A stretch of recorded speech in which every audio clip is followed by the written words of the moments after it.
এর প্রচারণা এখানে এলাকা এলাকা এমনি উনি করে দিছে। মানুষ বলে যায় কানে বললে মির্জা আব্বাস চাঁদাবাজ। ওটা উনি যে যা করে এটার মাধ্যমে ওনার প্রচারণা। এখন ওনার আমি প্রচারণা করে দিচ্ছি আজকে ভালো করে। আল্লামা মির্জা আব্বাস ঢাকা হাটে চাঁদাবাজি করে, সন্ত্রাসী করে, দুর্নীতি করে এবং এই যে গণপূর্ত মন্ত্রণালয়ে টেন্ডারবাজি করে এবং সে দুর্নীতি করেছে। এখন এটা যদি তার প্রচারণা হয় তাহলে ভালো।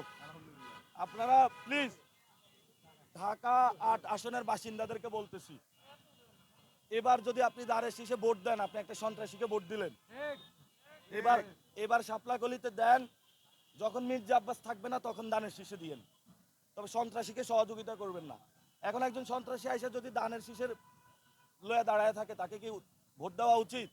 আমার মনে হয় তো তারেক রহমানও বিপদে আছে এই মির্জা আব্বাসকে নিয়ে, খুবই বিপদে আছে। এই জন্য হলো বলবো বিএনপিও মুক্তি পাইলো মির্জা আব্বাস থেকে, তারেক রহমানও পাইলো, ঢাকা ৮ আসনের বাসিন্দারাও পাইলো। আর আপনারা যদি আমাকে জিজ্ঞেস করেন যে আমরা এখানে কি কি করব, জিজ্ঞেস করবেন